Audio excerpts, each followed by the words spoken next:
Hi, this week the James Whale Show looks at my friends, the whales. This is Winnie. See you after this.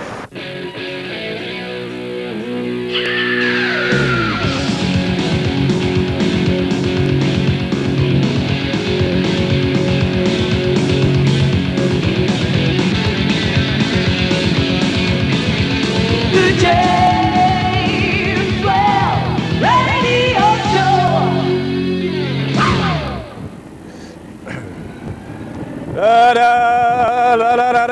Good evening, ladies and gentlemen. Welcome to the Whale on TV. Lovely to see you. May I say, what a pleasure it is for you to be able to join me this evening. Now, these, of course, Citroen 2CVs, people want to save these. As long as they're not driven by left-wing teachers with beards, that's okay. And the whole programme tonight is all about saving it. Good evening. Yeah. Very nice, very primed. Now, this, of course, is a Sinclair C5 or something. Is that what it is? Exactly. Now, these apparently people are saving now. You could have bought one of these for around about £190 when they first came out, and this now would fetch about £800 to £1,000. And if there's anything you want to talk about saving it, then all you have to do, I've been dying to do that all evening, is phone us now on our telephone number. There it is, coming up on the screen. Good. And you can fax us. We want lots of faxes tonight. You can fax us on that number. How are you all this evening? Lovely to see you. You're okay with this tonight? This week, yes. Good, good, good. Now, you may wonder why I'm wearing this hat. Well, of course, this is my Windsor Safari Park hat, and I wish to look the part, don't I? All sorts of people for you to meet tonight. And tonight, as it's the penultimate show, second to last one in the present series, I want you to stay tuned right until the end. We have a rather nasty bit. Well, it flies away all over the place at the end of the show. Now, Barbara Waller is an interesting lady. This is Barbara over here. How are you, Barbara? Oh, fine. Thank you, James. Good. Now, Barbara wants to boogie on the show. She wants to show people that she's a really sensible person and not stuffy like some people think. Absolutely. Thank you. Barbara is in the business of conserving and I'm not going too quickly for you, am I? Good. Saving tortoises. That's Tortoise. Right. Tortoises? You're right. Now, who wants to save... Why do you want to save tortoise? Well, because the American tortoise is now coming into the country, the box tortoise, the pet shops term them, I feel it is all wrong. The environment here in the UK is all wrong, and they shouldn't come. So, I'm trying to save them. But you love tortoises. I adore them. And you don't want anyone else to have one? Ah, that's not the case. If the environment's right, other countries have them. Some other countries are suitable. But England is not. The UK is certainly not. Everything is way out. But they live for a long time. Everything. They live for a long, long time. No, they don't. Not here. Not the American box tortoise. It's the only one that now comes. No box tortoise. Apparently you get hundreds of phone calls from people who've got these poor little things and don't know what to do with them, or they crawl out of their gardens into somebody else's. That's right, but these are the Mediterraneans that are almost extinct that don't come anymore. They're not okay either? Oh, they've not been coming since 1984. Now, the interesting thing, fans, the interesting thing, thank you, is that, the interesting thing is that a little later on we'll be talking to a couple of guys who are trying to bring back and save Crossroads. And you, of course, were in Crossroads with your tortoise, weren't you? Tortoise Aristotle was there, and I was minding... on the 3 occasions it was on the 3rd episode before it finished. You see, we could get people complaining, Barbara, that you actually encourage animals to perform on television. Oh, he did not perform. It was done with a purpose to remind viewers, my tortoise. Okay. But there were some lines written in about a tortoise, obviously. Yeah. And if, on a serious note, anybody actually wishes to know more about tortoise, if you write to the programme, and we'll show you the address later, we'll pass your address on to Barbara. Yes, by all means do. Right, quiet now, Barbara. Thank you very much indeed. We'd like you to meet someone else. Sorry, Linda is here with us, and we'll be talking to Linda, who wants to save... That's enough, Linda. Who wants to save British seaside resorts a little later on. This, as I'm sure you all know... Could you hold her up? She's a bit pissed. This, as I'm sure you all know, is Leslie. And Leslie has become quite a hero on the show. And Leslie has... just made a new video. Leslie, we wanted to talk to you a little bit about it, okay? Good. Now, Leslie, in the video you use a kind of a different persona. In fact, I noticed that you were wearing some clothes and you had more hair in the video. Did you mind changing your appearance for it? No. What was it actually like, Leslie, listen to me. What was it actually like, Leslie, appearing with Tom Petty? Yeah, yeah. I mean, the rest of the band, were they okay to you? Well, I'll tell you what we could actually do, if Leslie doesn't mind. Let's look at Tom Petty's new video featuring Leslie. Fantastic. There we are, Tom Petty, the new video from them, and Leslie right in the last shot. Great. Now, do you remember this?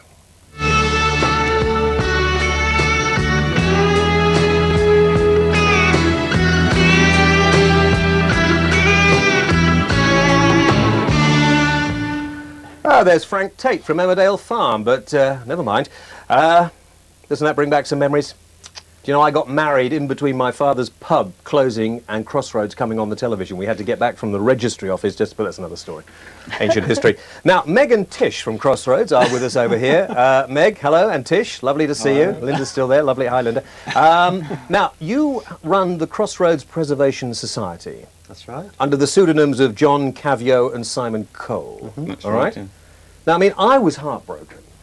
As you know, I'm a big Crossroads fan. I was heartbroken, but they didn't take any notice of any of us, and it's still off, isn't it? It's still going. What do you mean it's still going? Yeah. We kept it going. What, you acted out yourselves, or what? We're still writing the scripts now. Yes. And every month, the loyal fans get a newsletter, and the story's continuing. You're writing the scripts to Crossroads? Yeah. Jill's still muddling Jill's pregnant. through. Yeah? Jill's pregnant? Jill's pregnant. Rosemary's tried to kill herself. They never had sex or violence from Crossroads, yet they still managed to get pregnant and Yeah. killed. Yeah. Who did Jill get pregnant by? Oh, Adam. It was Adam. It's quite legit, yeah. Adam's, She's back with oh, Adam now. yes. Brought him back. Yeah. Because I miss Benny. I do miss Benny. Well, he's wandered off somewhere. Has he? We're not He spent quite a sure. year in hospital, and now he's gone off again to find a spanner or something. Yeah. One broken rib, he spent a year. Yeah. I suppose there's no chance of it ever coming back on TV. Oh, yes. Yeah? Oh, we're determined. so. Yeah, yeah. Oh, it's got to. Yeah. Great, good, fascinating. Thank you for the moment, John and Simon, all better known to their friends as Meg and Tish. That's the phone number. If you have any views on saving Crossroads, give us a call. Let's take some calls. John from Harrow. Hello, John. Hey, yeah, I save the perforated holes on calendars. Do you? Yeah, what I do, I carefully cut them out, and then I glue a small piece of paper over them Yeah. and send them to the Ministry of Defence. Really? Funnily enough, in the new series, John, you may be interested, we will be doing a programme on holes. Oh, great. All kinds of fantastic. holes. I love holes. Yeah, I like holes too. And it's nice to meet a fellow hole collector. So, John, thank you very much indeed for that. I have to show you something. I don't know if you like going around shops, but I like to look for new products, and this is great. Guys, do you ever need anything quite like this? This is new improved Stiffy, all right? You can get this in the body shop. All you have to do is go in there and ask, and you can get a pack. In fact, it would do for Neville's beard. Stiffy, of course, is not what you thought. Stiffy is hairspray. And yeah, it's good, isn't it? Meg and Tish are getting quite excited. Judith from York. Hello, Judith. Hello, James. Yes. Right, I collect Beano annuals and Beano... Fine, thank you, Judith. That's as boring as you can get. Right, John from Old Trafford. Hello, John. Good morning, James. Yes, John. Yeah, I believe that the traditional British pub should be saved, with the bonny bucks and brassy barmaids pulling the pints. Sorry, slower, John, slower. I'm not going to cut you off. The Sorry. bonny bucks. The bonny bucks and barmaids pulling the pints. Yeah. And would Linda like to pull the pints as well? You want to pull anything of John's? No. Okay, thank you, John. Colin from Shaftesbury. Hello, Colin. Hi, G. Yes, Colin. Me and my friend have set up a fund, the Robert Hillman and Dan Robbins Fund. We collect cigarette dog ends. Yes. You bald twat. You bald twat. You think that's funny? You're just stating the obvious? Most amusing. Right. Hey, what did you say? Sorry, Stess? Oh, 20 seconds. Thank you. Adrian from Shrewsbury. Adrian. Good morning, James. Yes, good morning, Adrian. Shush. Thank you. Good. Okay, well, I think that's probably just about time for us now to take a break. Don't go away.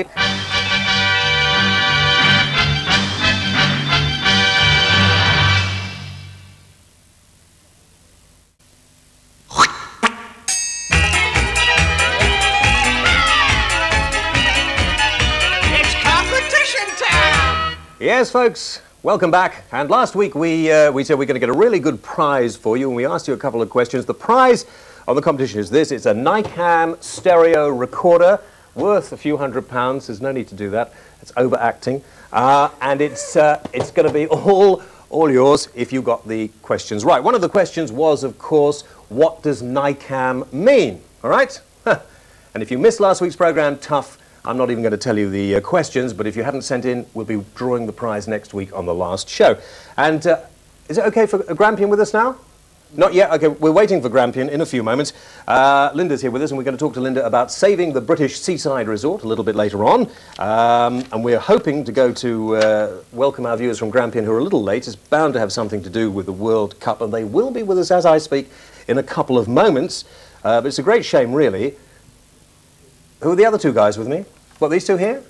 Well, you know these two, don't you? Good. Dave Lindsay, who is over here from Windsor Safari Park. He's the curator of sea mammals. Creator of marine mammals. Marine mammals.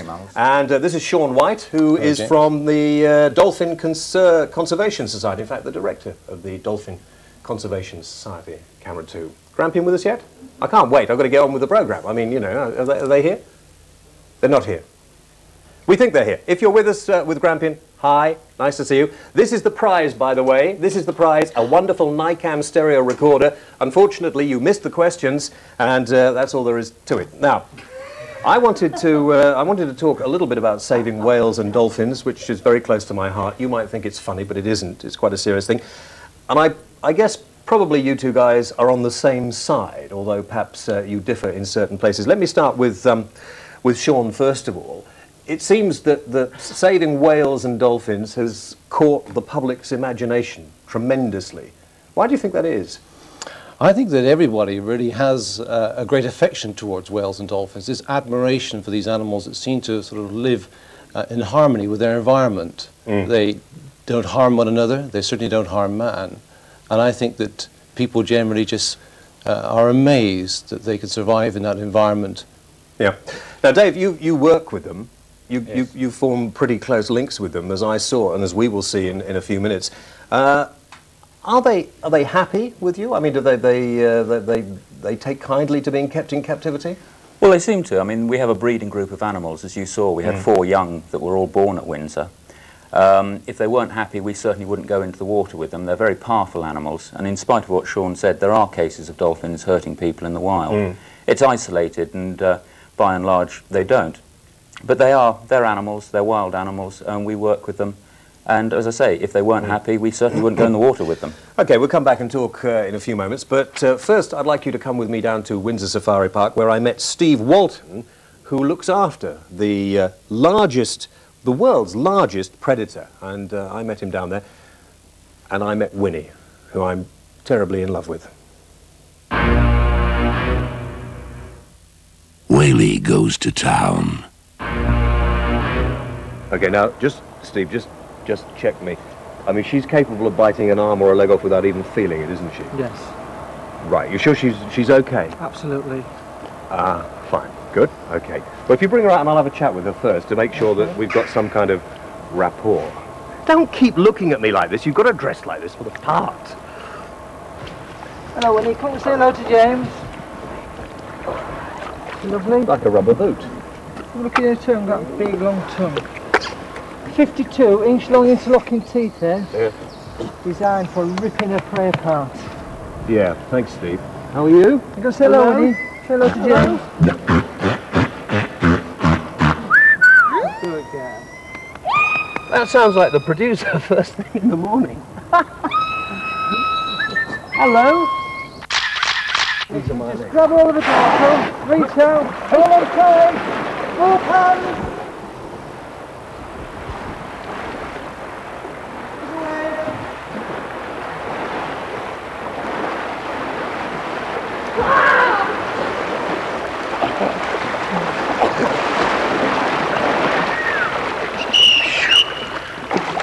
Hey, that's amazing! That's amazing! Thank you! That's amazing. Did she only do that for fish, or did she do it because she likes me? I want her to like me, do you know what I mean? She doesn't know you, but she does it because she's enjoying it. Winnie just will not do anything that she doesn't want to do. She's 16.5 feet in length, she weighs 2.5 tons, and believe me, if she doesn't want to do anything, there's nothing at all that we can do, or indeed we want to do to make her. Now, Stevie. Just a minute, Pedal. Stevie, the thing is that these animals are being killed, aren't they? Out in the oceans by people mistakenly thinking they're pinching the fishing catches. In the Western Pacific, they go along and they get caught in this wall of death. See, she knows about it. Yeah. And these beautiful creatures, they get maimed, left to sort of die a long, lingering death. That's to do. That's absolutely correct. We all know, and I'm sure we've all read about what's happening with the tuna fishermen's nets, but that's not the only problem dolphins are facing. But what we must keep doing is finding out how else we can help save the dolphins and whales. You be very careful now, because you could throw you 30 feet into the air. Really? Thank you, that's fine. Now, other bits of the reading say that animals like this in captivity, their eyes are always bloodshot, that living in the same water is bad for them, presumably like keeping a goldfish in a pond you don't clean out. Oh, that's absolutely absurd. This water is completely changed every 2 hours. Filtration staff, people qualified to look after pools, to carry out water analysis just to make sure that chemically the water is in perfect condition. So the water is continually cleaned and filtered? Yes. And it's not water full of chlorine? No. Like a lot of people say it is. What do you think?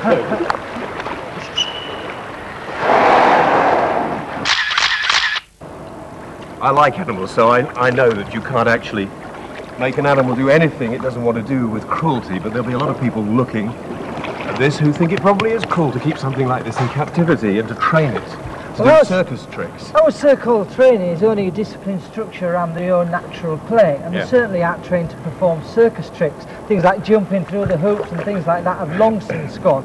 All our training is done on the animal's own natural ability. We're just encouraging them through reinforcement to do what they enjoy doing naturally. Off he goes again. I don't know who's enjoying it most, James or Winnie. 461000. He's waiting for your call now.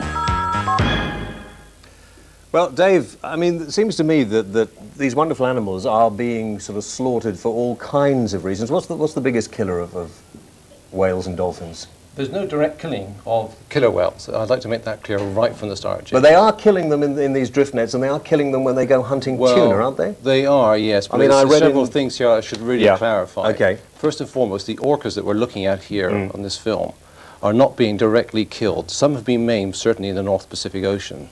But an article that I read in this whale bulletin the other day goes on at some great length about the fact that they actually blow them out of the water so they can get at the tuna fish underneath. Not these whales. Not these whales? No, not at all. Okay. No, there is no connection at all between orcas and the tuna fish. The tuna fish is a completely separate issue altogether. What do they kill for the tuna then? They kill porpoise and dolphin? They do indeed, yes. Okay. And mostly in the eastern tropical Pacific Ocean, a huge expanse of an area, 7 million square miles south of California, right down the coast of South America. But there is, these beautiful killer whales get caught in drift nets. They get their flippers torn off, their beaks torn off, I believe, and they still sort of swim around in great pain and great anguish. Well, I have to say, I've never seen any evidence of orcas being caught in drift nets. I'm sure they are. Mostly we're familiar with sperm whales being caught in drift nets, and many, many other species of cetaceans, but not orcas. Yeah. What about the Faroe Islands, where they hunt them for sport, don't they? They certainly do. It's a traditional sport in the Faroe Islands. Over 1,200 pilot whales there. An animal that's about 14, 20 feet in length. They kill pilot whales, they kill bottlenose whales, and they kill dolphins. They actually kill dolphins purely for the hell of it. They don't enjoy eating dolphins, but they It's quite disgusting, isn't it, really? I mean, I'm surprised. I mean, people who like tuna, I know quite a lot of people eat tuna, they like tuna, and the only tuna, apparently, you can be sure doesn't inflict danger on dolphins and porpoises when it's being caught is the stuff you get from Sainsbury's, is that right? At this moment in time, yes. We as a society conducted an investigation into the tuna market in the UK, and this is the only company that's really satisfied our criteria, so that we're able to endorse it. Now, Dave, from Windsor Safari Park, when you get quite a lot of criticism, in fact, I'm sure that Sean would criticise you for keeping whales and dolphins in captivity, what is your answer to that? Well, our answer is that many people can come and visit the animals, and they can see the animals, they can see that they're happy and that it is a breeding group of animals with young, and that they will learn something about the joy of the animals and their intelligence and strength in the oceans. And what we do is large numbers can see that, they will go away, and when campaigns such as this tuna come along, they will remember the dolphin that they saw at Windsor, and they will support the campaign. So on issue like this, both Sean and ourselves are working very closely together to save the animals in the wild. Now, Winnie herself is actually going off to breed, isn't she? She's now got to sexual maturity at, what, 14 or 15? That's correct, yes. And we're looking for a facility with a male killer whale where hopefully they will breed. There's all the evidence suggests that she will settle in and will start producing killer whale babies. OK, we'll come back after the next break, and live music on the show from Dogs d'Amour. Out aboard the James Whale Radio Show!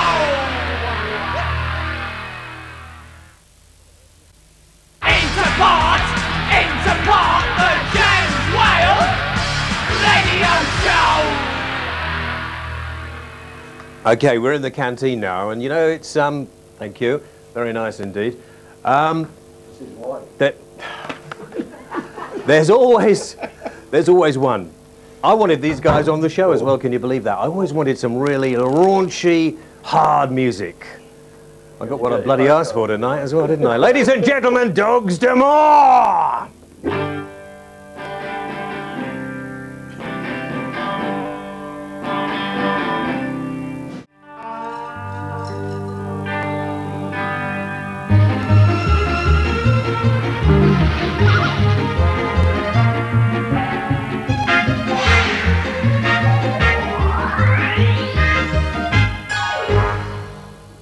Yeah, well, they were my favourite band. I'm thinking about it now. Dogs d'Amour and Victims of Success. Great. Now, this is where, of course, we bring you the letters and the mail that have come in over the week, and this week they were absolutely crap. And if you don't improve... No, it's not funny. If you don't improve, there's going to be trouble. Now, you've got 3 months while we're off until the next series, starting on October the 5th. Next week we're here, of course. And I want you to really write and tell us what you want to see on the show, the sort of people you'd like to see on the show, the subjects you'd like us to talk about. And a little later, we'll be talking to Linda Nolan about saving the British seaside resort. Very nice indeed. It didn't get you there. It would get you. I mean, you know, Linda is here to talk on the show. OK, it's OK. We take over directing as well. No, now it's back to me. I'm talking now. Thank you. That's all right. No, that's Neville. That's Neville. Shh, a minute. This is the address. Thank you very much indeed. You can write to us at that address. Wales Mail, care of Yorkshire Television, the Television Centre, Leeds, LS31JS. We did get a few faxes, however, tonight, which were quite amusing. That was quite nice. If you play with anything long, it breaks. Long enough, it breaks. There we are. That's rather good, isn't it? And in the audience tonight, we have a couple of whale lookalikes. See if you can spot my brothers. There are a couple. That one in the dress looks fairly familiar.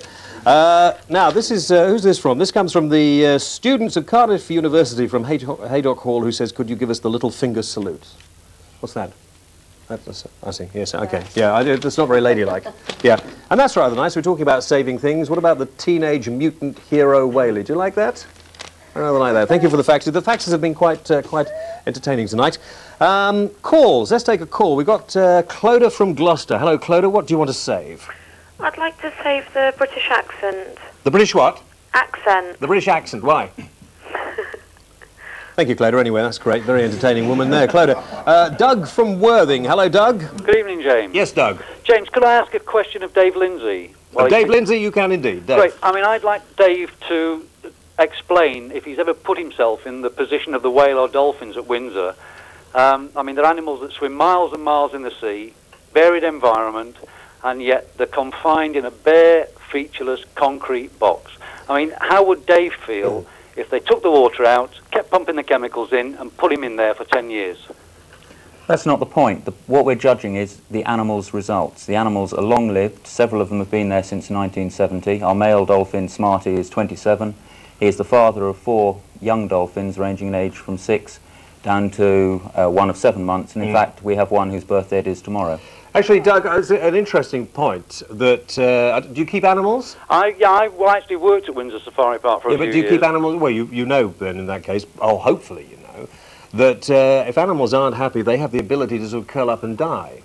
That's right, and dolphins have been known to do that, as I'm sure they do it in the sea. The interesting thing last week, or week before last, we talked about shit on the programme, basically. I don't want to put too fine a point on it.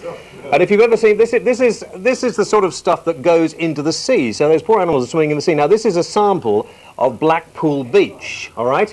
They've got bits and pieces in here. This is, if you walk along Blackpool Beach, this is what you find in it. You know, condoms, sand, nails, crisp packets. You walk along, that's what you get in there. It's quite disgusting, to be quite honest with you. Yeah, James, you know, recently at Brighton Dolphinarium, they actually measured the water. An independent water analysis was taken, and they found that the animals are swimming in the same sort of things that you were talking about. Well, I've been in the one at Windsor Safari Park, and I certainly didn't find that, and I think it's fair to say that they filter it every couple of hours. Yes. There's no chlorine in there, is there? There is a limited amount of chlorine, which is monitored 4 or 5 times every day. We have our water analysed by 3 separate independent analyses to make sure that we're completely on top of it every time it comes back as clean water. You're not happy with this, I know. Not at all. No, there are several features in that film which I really would like to pick up on. Yeah. First and foremost, the water is chemically treated. Well, to a certain extent, it's chemically treated. Absolutely. So there's nothing natural really about the water itself.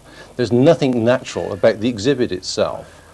Now, for Steve, as he did on the film there, to suggest that the behaviour of the whales there is natural, and all they're really doing is perhaps taking advantage of a natural behaviour. Yeah. Maybe Dave could tell us what was natural about anything we saw on that film. Before Dave answers, Sean, what would you like? Would you send them back to the ocean? Do you think they'd be able to cope back in the ocean now? What would you like to see happen? Orcas possibly could cope in the ocean. Indeed, I was talking to Mark Hedges, the managing director of the Windsor Safari Park, quite some time ago about just such a possibility. What about dolphins? Dolphins, yes, some have already been returned to the wild. But could I interrupt? It is difficult to do that, but it has been done, and there's absolutely no reason at all okay, why. just a moment. Dave? First of all, it has not been done on a scientific basis. On 1 or 2 cases, dolphins were taken and returned to the sea. They were not individually marked before they went back into the sea, and there was no follow-up study done to see how they did suggest. They may have survived, but to say that dolphins can be put back into the sea is not, in fact, terribly accurate. But the other thing with orcas is we care about our animal. We care about all our animals, which is why Mark explored the possibilities of releasing her back into the wild. Right. And having explored them, we very rapidly came to the conclusion, along with just about every other expert in the world, that it was not feasible. Well, let me stop you both for a moment. Stop now, because we're going to do something else. Just stop for one moment. Now, a little bit later on, at the end of the programme, I think you'll see why I don't want to see Winnie going back into the sea. Stay tuned.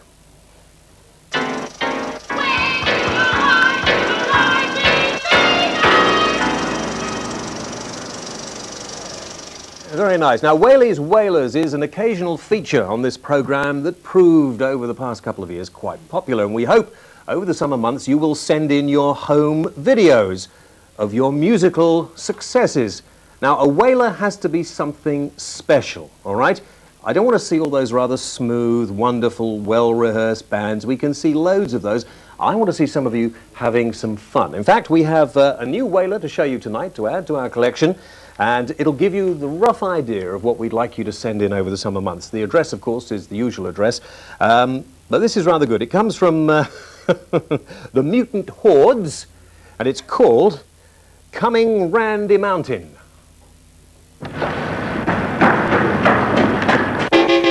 She'll be coming round when she comes. She'll be coming round the mountain when she comes. She'll be coming round the mountain, coming round the mountain. She'll be coming round the mountain when she comes. She'll be coming round the mountain when she comes. She'll be coming round the mountain when she comes. She'll be coming round the mountain, coming round the mountain. She'll be coming round the mountain when she comes. She'll be waiting for my troubles when she comes. She'll be waiting for my troubles when she comes. She'll be waiting for my troubles when she comes.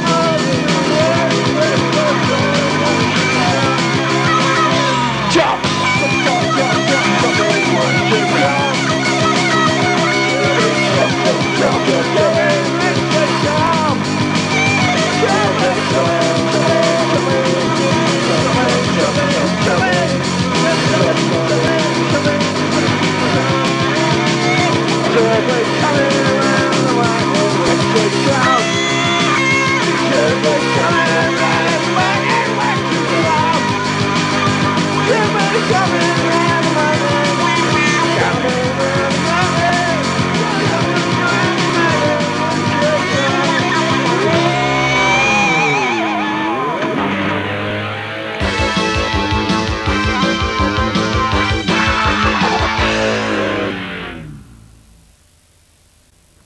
Whaley's Wailers is a unique collection of unforgettable songs, which will haunt you and your loved one during the long winter nights.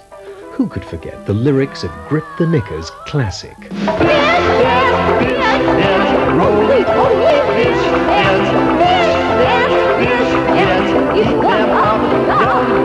Imagine curling up in front of the fire with a glass of wine and listening to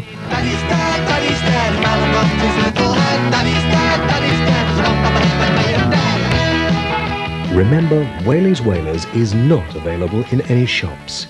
Just phone this number, quoting your gold card number, to guarantee delivery. Yes, 10 everlasting songs to cherish in this stunning collection, featuring the award-winning Video Sharks. Tally-ho, and away we go. Commander Wingnut and the Juggernauts.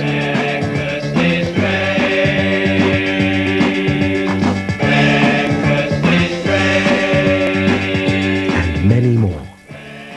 Hurry to take advantage of this no-risk, money-back guarantee offer. No record collection is complete without Whaley's Wailers.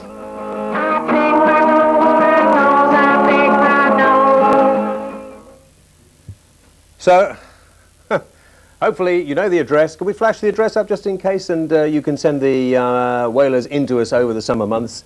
Andy's going to do his best. He sort of does this and it comes up on the screen. Send your Wailers on a cassette, of course, a VHS cassette to us. On the what? Oh, I see, right. Oh, there we are. That's the address, the usual address. Just send it to us. Now, we're back with Sean White and Dave Lindsay. Dave Lindsay from Windsor Safari Park. Sean White, who's the director of the Whale and Dolphin Conservation Society, having a little bit of an argument here. And yes, and also Linda Nolan, who is here. That's good. Good shot of the audience when we're talking. And Linda, who's here to talk about the saving of the British beaches, which is in peril. In fact, actually, we'll talk to you in a few moments. This says, could you please ask Linda to get up and give us a twirl for all the boys on night shift at Coal Beach Washery down in South Wales, Peter, which we don't have time for, but never mind, nice try. No, anyway, sit down, that's enough. Sean and David. David says that the animals are fine and that they, I mean, okay, you can't know, Sean, whether an animal is happy, I suppose, but when I was in with Winnie, insofar as you know if your dog is happy, or if you have a cat or any other sort of animal, you tend to know whether it's okay or not. I mean, she felt perfectly relaxed and perfectly happy, because I believe that you can sense when an animal is uptight and not happy. How do you quantify happiness for a whale? Well, I suppose that whale's lived there for 11 years and it's about to be shipped out somewhere else and content. You could say, let's release her back into the sea. 2 days later, she gets mangled by the propellers of a ship, or somebody blows her up or something else. May not happen, I'm just saying that's what could happen. Who knows? She might be lonely for the rest of her life. She may be so humanized that other whales shun her. I mean, there's several points, James, I really we mentioned the pollution before, of course, I really need to pick up on and clarify it, because I think there's a tendency to put a gloss on this particular issue, in particular at the Windsor Safari Park. First and foremost, the possibility of Winnie being returned to the wild was never really explored properly, despite what David is saying. I know for a fact it wasn't, because I know, I've talked to the managing director of the park. I don't see why they should return it to the wild, really, because she seems quite happy there. She's been there for a feasibility study could have been conducted. And I enjoyed meeting her. It did me a lot of good, and I'm sure it does other members of the public a lot of good to go and meet these creatures. That's the whole problem. Everyone's thinking about themselves, not thinking about the animals. Yeah, but surely that one animal, or a couple of animals in captivity, are actually helping to motivate the rest of us to form a relationship with them to help. There's very little evidence of that at all. Well, I mean, that is completely wrong. People would much prefer to see these animals in their proper environment. What is we have no right at all to cage them. Okay, Let me just clarify some things, because the film actually portrays Windsor as looking in a nice clear water with yourself. I was in there, so don't call me a liar. No, I will fall out. Sean, just a moment. There's several things we need to address. Many people come to Windsor, they see the state of the animals, and they come back again and again. They are contributing to saving the animals in the wild. 10 years ago, before it became fashionable and before organisations such as Sean's were even started, we were collecting money for Friends of the Earth and Greenpeace that was going directly to saving the whales in the wild. That was, I say, 10 years ago before it became fashionable. Now, killer whales, up until a few years ago, the percentage of killer whales with bullet holes in them was about 80% of all killer whales. Now, a lot of those were old, but there were still frequent, recent things. Yeah. Now, it is only in the last few years that people have seen these animals in captivity, the fishermen have realised they're not ferocious killers, and that they can, in fact, be looked after. Now, the other thing is going to look at them in the wild. Every independent study of interaction between public and whale watching on a large scale shows that the animal's behaviour changes, in some cases, definitely for the worse. Okay, we'll come back in a few minutes. Let's take some more calls. Nikki is, just a moment, we know you're here to save the beaches. Right? Yes. Okay, just a minute. No, no. Show? Where? Central Pier, No, Maggie no, we don't do Please, that. Nikki, Mick Miller, Lisa and T, Nikki made a veil. It's available. Look. Hello, yes, Nikki. Yes, hello. Yes, Nikki. Hi. I'd like to put this to Dave, please. In the wild, dolphins are born with an 80% survival rate. And I know Windsor has 4 surviving baby dolphins, one of which is deformed. There's also Flamingo Land, Brighton and Morecambe, and they all have a 0% survival rate. And I was just wondering at Windsor how many baby dolphins had been born but subsequently died to produce these 3 survivors. Well, first of all, your initial statement is completely wrong. Dolphins in the wild at birth have a 70 to 80% mortality rate. That means 70 to 80 of every 100 dolphins die in their first year. That we have had dolphins born that have died, and we now have the 4 successful ones. Okay, thank you. How many died? John from London. Hello, John. Hello, John. Hi, James. Yes, John. Yeah, your swimming with the whale this morning looked interesting, and I guess you learned quite a bit from it. Thank you, John. That's very nice of you to say so. I'm sure. I've been swimming with dolphins in the wild, and I've noticed an enormous difference between swimming in the wild and seeing. Yeah, well, that's stating the obvious, rather, isn't it? Absolutely. Yes, I'm sure there is, yeah. Absolutely. But let's deal with the 2 points. I mean, the happy point, that the whale or dolphins are happy in captivity, I think must fall down. I mean, when you look at the sensitivity and the social... yes, John, but don't you agree that there is a necessity to actually keep certain animals, and if those animals are going to be kept in captivity, and I believe you need to keep certain animals in captivity for all kinds of reasons, surely it's better that they're doing something than just existing for people to look at? Well, I'm against captive whales and dolphins anyway. Right, thank you, John. Matthew from Derby. Hello? Yes, Matthew. How many whales did actually die last year? How many whales actually died last year? Yeah. I don't know. Pop out into the ocean and then perhaps you can ring us another programme and tell us. Stupid boy. Right, let's, to finish off, I want to talk some more in a minute, please, okay? Beaches coming next. Beaches are very close to whales and dolphins. The pollution problem, Sean, in the oceans of the world is horrendous at the moment. It really is, and it's potentially one of the biggest threats there is in the marine environment to all marine life. But the unfortunate thing is we still know so little about it. Why aren't you, I mean, surely guys like Dave are actually helping to find out what sort of things can be done to help the dolphins and the whales in this world. Why aren't you actually because you're both basically on the same side. I mean, basically you are both on the same side. I think you are anyway. You have the interests of these animals at heart. Why don't you get together? There is a difference, not on a personal level, but on the level which he works in, which is a business one. His business is in the business of exploiting the animals. I'm in the business of trying to save them. There is a big difference between the two. Okay, we'll come back in a little while, I think. Whilst we were at Windsor Safari Park, though, I met some of my friends, Fuzzbox. You remember Fuzzbox? Of course you do. And we got them to sing their song. Your loss, my gain.